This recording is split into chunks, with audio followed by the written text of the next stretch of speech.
प्रयागराज महाकुंभ में श्रद्धालुओं का तांता लगा हुआ है। स्नान के लिए आने वाले यात्रियों की संख्या 10 करोड़ का आंकड़ा पार कर चुकी है। 2 अमृत स्नान हो चुके हैं। अब तीसरे की बारी और 29 जनवरी को मौनी अमावस्या के मौके पर तीसरा अमृत स्नान होना है। लेकिन महाकुंभ में मौनी अमावस्या के दिन स्नान का खास महत्व है और इसीलिए इस दिन महाकुंभ में 12 करोड़ से ज्यादा श्रद्धालु पहुंचते हैं। दिन बड़ा है, श्रद्धालुओं का आंकड़ा बड़ा होगा और इसलिए योगी आदित्यनाथ एक बार फिर मोर्चे पर डटे और मौनी अमावस्या के दिन होने वाले तीसरे अमृत स्नान की तैयारियों का जायजा लेने के लिए सीएम खुद एक बार फिर प्रयागराज पहुंचे। पिछले 100 घंटे के अंदर यह दूसरी बार है जब योगी महाकुंभ पहुंचे हैं वहां की व्यवस्थाओं को देखने के लिए। सीएम योगी ने महाकुंभ में पूरा मेला क्षेत्र का दौरा किया, महाकुंभ के मुख्य प्रवेश द्वारों पर तैयारियां परखी, 44 घाटों पर स्नान के इंतजाम की समीक्षा की, अखाड़ों में साधुओं से मिले, तैयारियों का फीडबैक लिया, डिजिटल सेंटर का दौरा किया। ये उसी दौरान की तस्वीरें हैं जब सीएम योगी पहुंचे, वहां पर संतों से मिले, उनको कलश अर्पित किया, उनका सम्मान भी किया।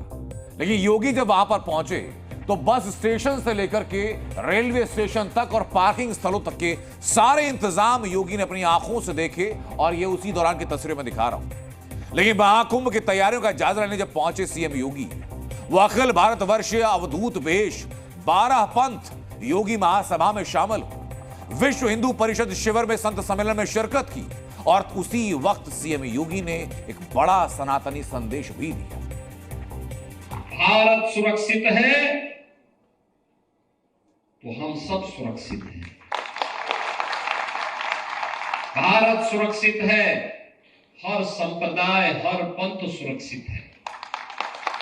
और अगर भारत के ऊपर कोई संकट आएगा तो संकट सनातन धर्म पर आएगा। सनातन धर्म पर संकट आएगा तो भारत के अंदर का कोई भी पंथ और संप्रदाय अपने आप को फिर सुरक्षित महसूस न करे और संकट सबके ऊपर आएगा। इसलिए संकट की नौबत आने न पाए, एकता से ही अखंड रहेगा ये देश। उस एकता को खंडित नहीं होने देंगे। जो लोग हमें जाति के नाम पे बांट रहे हैं, क्षेत्र और भाषा के नाम पे बांटने का काम कर रहे हैं, उन लोगों के किसी षड्यंत्र में हमारे पूज्य संतों को नहीं पड़ना है, कभी नहीं पड़ना है, कभी नहीं पड़ना है। कोई ऐसी नकारात्मक टिप्पणी हम लोग अपने स्तर पर न करें। महाकुंभ में करोड़ों श्रद्धालुओं के लिए दिव्य और भव्य इंतजामों की तारीफ पूरी दुनिया कर रही है। लेकिन इसी बीच कांग्रेस के एक नेता हैं, नाम है हुसैन दलवाई, वो इस बात से बिल्कुल इत्तेफाक नहीं रखते।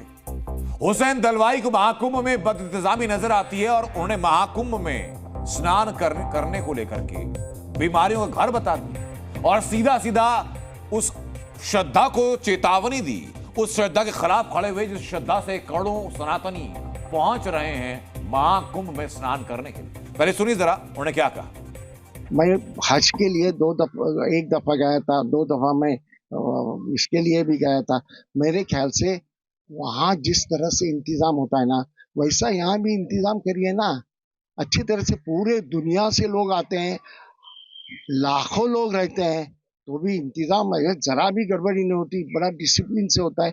वैसा यहाँ कुंभ मेला करना है तो इस तरह से करिए ना। कुंभ मेला में स्नान करने के बाद मेरा सब पाप धुआ जाएगा, साफ हो जाएगा और मैं निष्पाप बन जाऊंगा, ऐसा लोगों को लगता है। बड़े पैमाने पे लोग नदी में जाते हैं, गंगा नदी में, गंगा माई में स्नान लेते हैं, तो मेरे ख्याल से कितनी गंदगी होती होगी वहाँ। जिस तरह से लोग रहे हैं, उनका कुछ इंतजाम नहीं, इसकी वजह से यहाँ बड़े पैमाने पर तो बीमारियां फैल जाएंगी। हुसैन दलवाई के इस बयान ने खुद उन्हीं को कटघरे में खड़ा किया, क्योंकि महाकुंभ जाने वाला हर शख्स अपनी आंखों से वहां इंतजाम देख रहा है और इंतजाम देख करके तारीफें कर रहा है, जबकि कांग्रेस नेता वहां गए तक नहीं है। ऐसे में बयानबाजी की मंशा पर सवाल खड़े होते हैं और ये सवाल खड़े जब हुए तो संत समाज क्या कह रहा है, अब जरा वो सुनिए। कांग्रेस की तो ये फितरत रही है हमेशा सनातन धर्म को नीचे दिखाना, तो उन्हीं की वो बीज है, उन्हीं का वो पौधा है हसैन जी। और उनका कहना है कि गंगा जी में जाके पाप नहीं धुलेंगे, वहाँ बीमारियाँ फैलेंगी, तो क्या पहले आपने ये जाके देखा है कि आपने स्नान करके देख लिया था कि वहां जाके बीमारियां फैलेंगी?